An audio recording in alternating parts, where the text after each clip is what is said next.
newcomer youth come to Canada, they face a lot of challenges. How you can gain and keep culture from the host community or host society that you're in. There's a few key things that are really important for adolescents. One of those things is having a sense of belonging and an understanding of where you fit, and adolescents are desperately trying to figure that out. But for newcomer youth, that process can be much more difficult. We have a huge role to play to connect family to the school, to the schools and communities, and also to the settlement agencies like Newcomer Central Peel. We tried, I think, a year ago to come here and settle down for good. It didn't work out at all. I didn't really feel homely because I was really missing my home. We also had some bad experience because my dad slept on ice last year and broke his hip. Since we came here, we're jobless.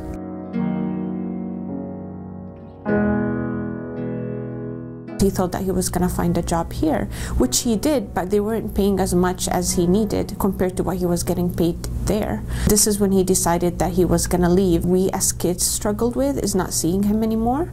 It wasn't my plan back then that I would stay here and get the citizenship and then go back to Egypt. Back home, Pakistan, if two guy friends, they come, they hug each other. If you do here, they don't think that that's good. They're like, you're gay. So that was kind of hard for me, how to learn the Canadian culture and balance it.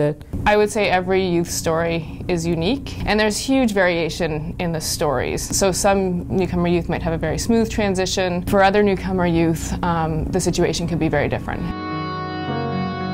I was suffering mild depression in the past. Me and my parents did not really get along because of our point of views, and it took a long time for them to actually understand the things that I was doing was actually the right way to do it. I was separated from them for a good year. I'm back with them now. Things are great. I wished I could take everything with me. The last moments of saying bye was really hard. My life there is better than our life here. Philippines, we have a house ready, we have our car. When we moved to Canada, it starts from the beginning where we live in an apartment with nothing in it. From time to time, we get some other Filipino communities there that help us to give some stuffs. It's not just we need to start all over again. It's also because of my mom's and my dad's, not all of their credits were recognized, so my mom can't work as an accountant here. Right now, she is doing some upgrade for her accountancy. Trying to figure out who you are is a really complicated thing, even if you're living in the same place that you've always lived and with the same people around you.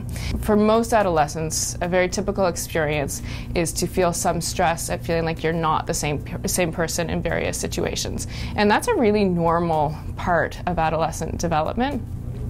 For newcomer youth, that's likely to be even more pronounced. So one of the ways that people know that they're the same person is by the reaction we get from family and friends. So newcomer youth who've lost relationships and social connections no longer have those same other people in their lives to help them understand who they are. They now need to find other people to help them develop a sense of identity. My parents came to Canada first to find a job to support us. And they also want to check if Canada is a better place to live in. So after 3 or 4 years, they decided that they want to take me here. Before I leave the Philippines, I'm so sad that I have to leave my parents and friends. And then when I came here, I'm so scared because I have to deal with the other people that I don't know. I don't know their language, I don't speak English. And I don't know if they are nice and friendly, and I don't know how to make friends. I miss them so much. I wish I could go back to the Philippines. I spent my entire life in Dubai, and to leave everything and come here and all my friends there. I remember the day I was walking out the door and I was I turned back around and looked at the apartment I was living in, and I was like, I might not be able to see you ever again. And I felt so sad because I'd been living in that same apartment for quite some time. And then I was gonna miss everything that was there. It was really nerve-wracking also because I had to come by myself. My dad was there, my mom, everybody was there. I had to leave alone. So I took 2 airplanes. Yeah, I remember that day like it was yesterday. It was really sad. I was crying because I was leaving everyone for a better future, for a better opportunity.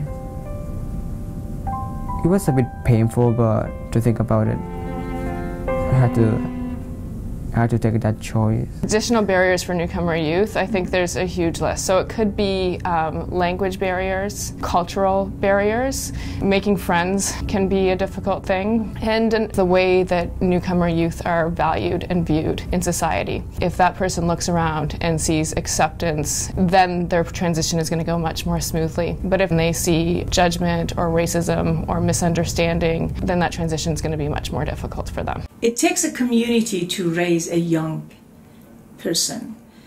We all believe in it. And as a practitioner in the settlement sector, we have programming that involves youth and then a very exclusive programs and activities that are really designed for young people. Like before, she would say that she came for our education and to make us avoid going to the army because it's mandatory in Egypt. But then now all what she says that it's a mistake. She thinks that coming here was a mistake in the first place and we should have never left Egypt. I think that's what my dad feels too. We were a whole family over there, and she didn't like the fact that when we came here, my dad wasn't with us anymore. She said, why would we leave that and come to a country where we're going to be alone and you're going to be somewhere else? Because we're Palestinian, we don't have the Palestinian passport because of what's going on back home. Initially, my dad said that with our Canadian passports, we can go visit back home, no problem. Plus, he wanted us to get the education. It was kind of a discussion, a decision kind of thing. So we decided to move, and it wasn't a bad decision, I'm glad. I think it was a better idea to come here because you'll get better opportunities in Canada. So that's why we really wanted to move into Canada. I was planning to go into the medical field. So the idea was maybe to go back to India and study there and probably become a doctor there. But at the same time, my parents wanted me to get the best of education that's available for me. So they decided to why not Canada? So that's how the process started. When I came here first, they don't help you. They judge you. I remember when I was in high school, I used to get embarrassed saying that I live in basement.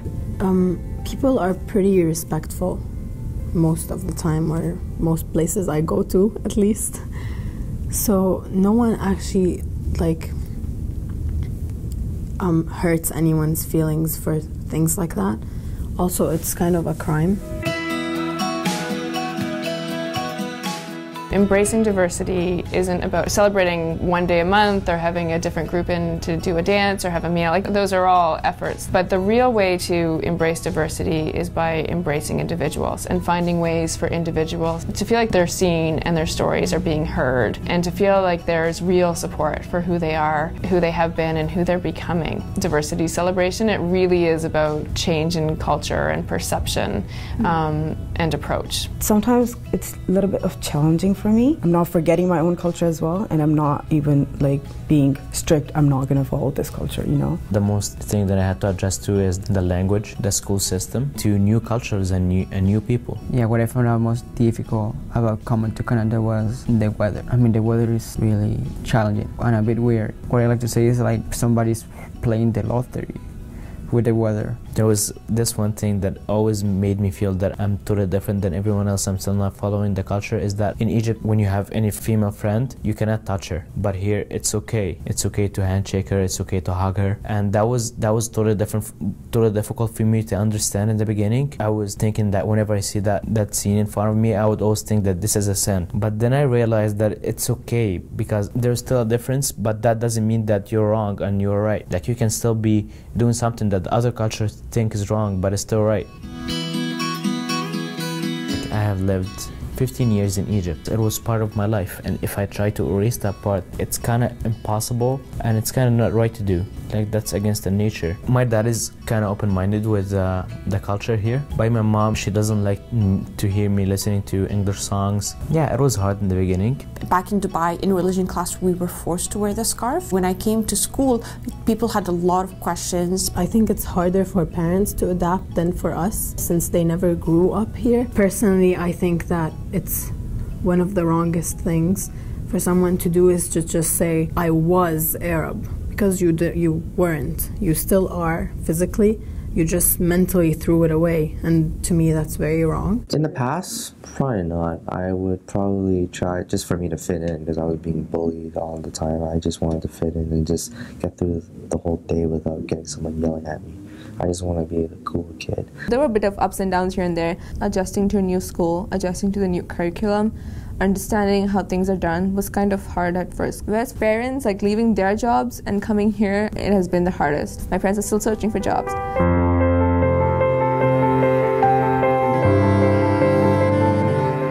It was really hard for her to adapt to the Canadian society, and she had to take care of 6 kids. Now I'm more tight with my mom just growing up, but I don't feel there is a relationship with my dad because I don't talk to him very often. It's one of the differences that there's less family, so there's basically no family events. It's much more difficult of a transition to come here and just directly accept the new culture. I am Chinese myself, so we try to keep it to the Chinese calendar, just and like the celebrations as well. Very traditional. Like we try to keep it as traditional as we can, just so that we could pass it on and not try to let it die out.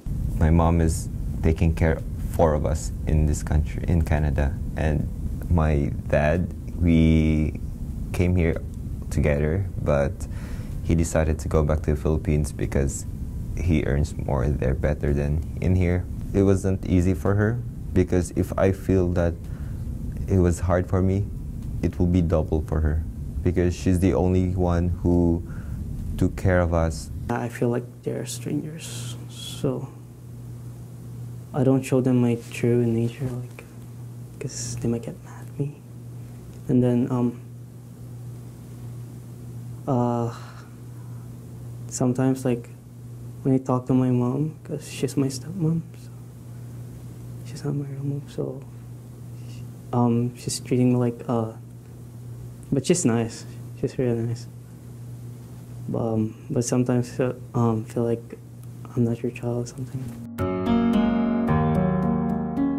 My family has been supporting me a lot. Even though we're going through hard times, we're staying strong as a family. Development of kids is really not just an individual thing. Kids develop very much in the context of their relationships with other people, with their school, their neighborhood, their community, and all of those levels. They influence what happens with a child and their outcomes, but they also influence things like kids' capacity for resilience, so their ability to withstand stress, to live through difficult situations, but then to turn it around and to continue to develop in a way that's healthy and normative. Kids who live in 2 cultures, so maybe a dominant culture and their culture at home and in their family, and the culture they came from, if they don't feel like they belong to either, that's really problematic. But culture is constantly changing, and it should be recognized we live in a global culture where there's lots of influence, borders don't mean what they used to. So cultures shift and change, and kids shift and change. And I think that's often an issue for many immigrant families, where the parents don't shift and change as much. So after immigrating, the culture that they came from sort of becomes something static. So they're not living in that place anymore. They're in a new country, and their understanding of what the culture is that they came from stays the same. When they come, all of a sudden youth started to become, to play the role of parenting. At the end of the day, it's once the parent is supposed to be the role model, right? And when that parent cannot, even take care of themselves, and kids will see that. Newcomers will see that. Young generation will become a language broker, translating for their parents, because parents learn the culture and language a little bit slower than the youth. There was a struggle in terms of English, trying to communicate with people here and trying to adapt to the lifestyle as well. My dad today still does not speak English. I have to be the one to translate, to make sure that he understands, and I play that role to this day as well. And they have other aspect of responsibilities that they never practiced or was not in their own culture to do these things. Sometimes they become a caregiver, a young caregiver at home. I started working for my family before my dad passed away, but after my dad passed away, I have to work more. Some of the responsibilities that I took on was going to the doctors with them. If any documents come up, parent-teacher interviews, I have to be there as well. Those are some of the extra responsibilities that I took on to help them. For example, parents are working different shifts and they have to take care of their younger siblings. And this is another responsibility that they never had before. Taking care of my brothers if needed. Here, they're actually doing labor. I just wanted to help my parents that I went to school and then I used to do night shifts. It was difficult. And it may lead to mental illnesses like depression, anxiety. I believe that a lot of newcomers may be facing these challenges as well. They miss how to practice their own youthfulness, learn through these stages.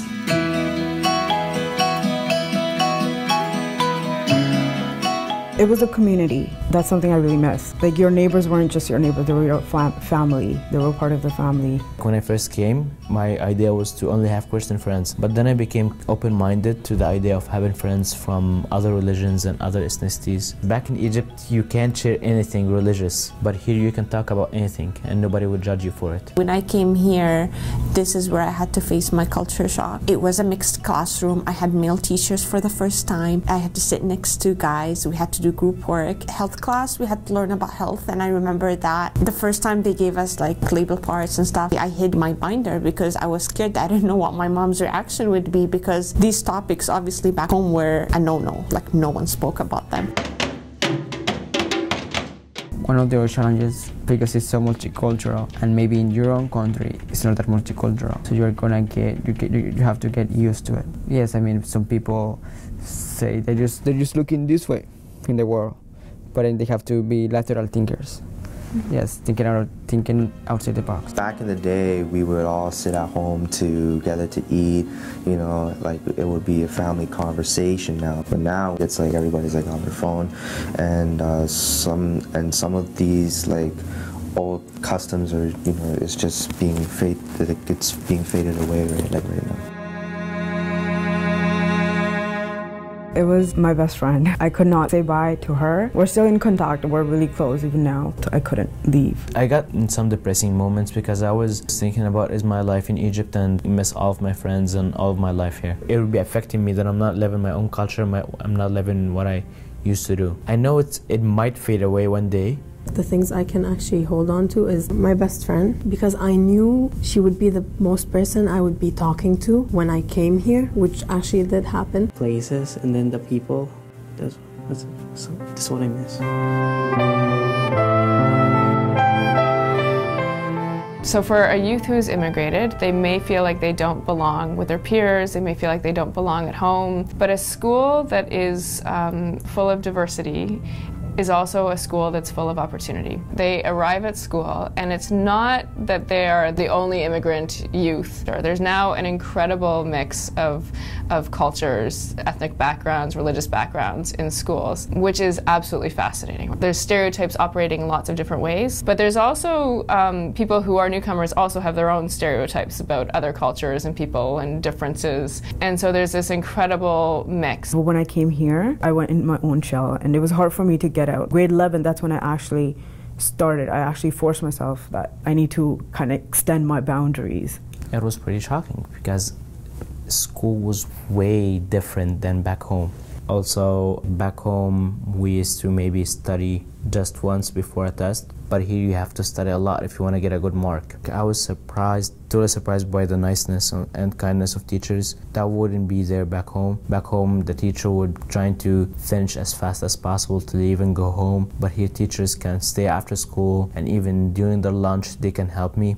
And even my ESL teacher, I was surprised by her. She was very nice to me my first day and made me feel like I'm not weird and I'm not a guest, but maybe feel like I'm home or between friends and family. School kind of was a very big step, especially when you come and you really don't know anyone, and you go into school and you just start meeting people and you feel like I'll be fine. Like now I know people and it's kind of gonna make it easier. Like, and you not only meet people, you'd also, just the fact that you hear their story makes you feel more like if they're doing fine, I'll be fine too. I'm pretty sure like any teacher would sit and listen if they had the time. And there are social workers. I love reading. Kids were making fun of me because I was reading a lot. I won an award for reading a lot of books. People were making fun of me for for that. So then I stopped reading books. I wasn't the most fit student at that time. It was very tough. I was bullied in the past. I just didn't fit in. How I balanced it was I basically just made new friends. I just did my own thing. I just tried to be myself. I just want to do the things I love to do. Despite the fact that it was very heartbreaking at that time. It was, it was really tough for me, but I just persevered and moved on, I guess you could say. I was just scared that I might be bullied for, let's say, eating rice or for being me as a Filipino, but acceptance is very good in Canada. Everyone is accepted wherever you are, wherever you're from. It was great that we still have our culture continued in this country, even though it's different. I thought finding new friends would be hard for me because I don't speak English and they don't know me, but as the time passes by, I found new friends and I'm not that stressed anymore. The whole education system was way different from what I was used to. Here you have research papers, research reports. My first day, people were already welcoming me, already giving me handshakes, saying welcome here, welcome to Canada, welcome to the classroom, and I was really shocked.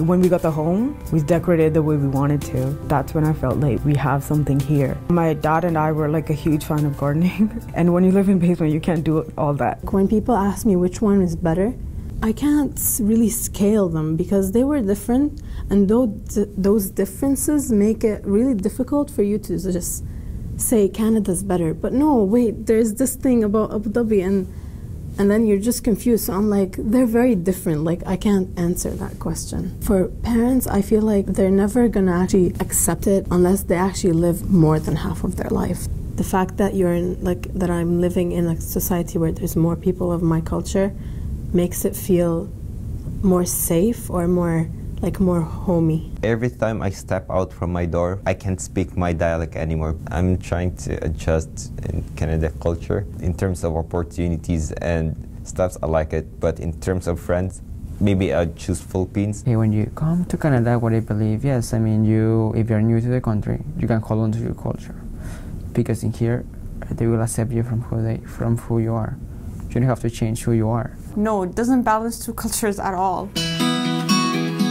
Newcomer youth really need guides to help them learn the rules, to help them understand the differences in the culture and help guide them through the transition to understanding and being a full part of the culture of their school, the culture of their community. You can focus resources on the individual, but if a family is struggling, then the progress you can make with an individual is actually quite limited. If you have an individual youth, you can have the best programs, but unless you're actually supporting the family as well, you're not going to actually succeed most of the time. I think for a lot of families, when they immigrate, that's the piece that is often lost, is connections between family and school, family and community, school and community. For schools, it's critical to have families involved in schools, which can be a real challenge with newcomer families. So it's not just about helping individual youth, it's also about helping their families and about building bridges between families and schools. More than counselors, the settlement worker, they were the ones who actually helped me a lot. They were the one who actually helped me make the resumes. If I was having difficulty in finding a career line, they were the one I would actually go to and ask. So 3 main reasons why youth come here is not only that they're looking for a job, but they're looking to make an income to help their families. They're looking to make a little bit of petty cash for themselves so they can go to a mall and buy, the next video game or the next clothes, so that they can just fit in with their school and the kids around them. And also to, just get a little Canadian experience and make sure that they have a little smile on their face and they feel a little bit more confident when they go out and talk to their friends. They have a little bit more responsibility. We go to an Egyptian Mission Church, but our youth leader, he lived here for, I think, around 11 years. So he knows everything around, and he was in the same spot as me when he came here. So he was helping me, and I would always go to him and talk to him whenever something makes me upset or something. I would go to him, and he would help me and tell me what to do. First, the thing that I orientation in our school of NCP. Second thing, one of your community services like person. She came to each single person in like newcomers of school, and she was like, if you need help about doctor, if you need help about like anything like job, doctor, family doctor, living, like maps and stuff like that, you should come to see me, and like I'll help you like anywhere, everywhere, anytime. So NCP is one of the things, like services that help me a lot. And our role here at NCP is not only to give them an opportunity, but to help them be more self-sufficient in the future when they do have their own families later in their life. And this is what we try to do, is to make them more mature adults in the future. As the days passed, we went to a church, Catholic church, and there's a Filipino priest there, and he told other people, like, if you want to donate some stuff, and they have this community or organization that gives away and help other people to, or newcomers to stand up. So you were one of those people who got help. Okay, so I volunteer at the church I go to. So there's a youth club there. So what they organize different activities in the church and around the church. So I'm a part of their group. So that's outside the community as well. I'm a part of NCP's newcomer. That's the Newcomer Center of People's youth group as well. So when they have programs, I join them as well. In our program at the Newcomer Central P, we always involve youth for any kind of new programming or activities. They tell us what they need, what they wanted to do, which is very important. It's going to be very successful also if they will be involved at the beginning of any programs, because it's designed for them to enjoy and to learn. You meet all these new different people who sometimes you might find someone else just like you who's like currently moved into Canada, or maybe they're going through the same problems as you. So you know, it exposes you to more people, like different people other than those you meet every day in school, and you learn about them, and that kind of helps you go like, oh wait, she's going through the same thing, or he's going through the same thing too. And it helps you feel more into the community, because you know, like, hey, if they can do that, so can I. So it helps you develop yourself. You become more confident and go like, okay, I can do things too. I can fit in too. So yes, I think it's helped a lot. Well, you should know your strengths and you should know your weaknesses. And this is what we tap into when we try to find out what youth are looking for. By the time they learn more about themselves, this is an opportunity for them to find a job that's related to their field of choice later in the future. This not only gives them a job, but also provides them confidence when they go searching for an educational purpose later in their life. Okay, so my message to other people that are new here or coming from their own country: be proud of your own country and don't ever think that you have to forget it, and keep living your own culture, but also live the same life that people are living here. Don't try to be totally alienated from other people and try to isolate yourself in your own culture, but try to balance, because that's the best part, if you can balance out of your own culture and the Canadian culture. Don't be scared. Lots of people gonna help you to stand up in this country. Choose your friends wisely, especially to the students, because we know that there's good and bad. For students, I would say I think it's already there, but I'm not sure. I never went to it. Something like a presentation to show them what it is to be in a school here, and how they're supposed to study, how they're supposed to go from a class to class, and tell them about the entire system here, because it's totally different than everyone's back home. Maybe to all those newcomer students like me who like had to come into Canada, maybe if I had to say anything to them, I'd be like, don't worry. I think the most services that people need when they first come here is services that help them find a place to live, and maybe try to help them get a job, and maybe close to the field that they used to do. Like it would be hard for a doctor to come here and work as a doctor, but maybe he can work in a hospital, not necessarily as a doctor, but he can do something that is close to what he used to do. We can't do stuff if we're not healthy.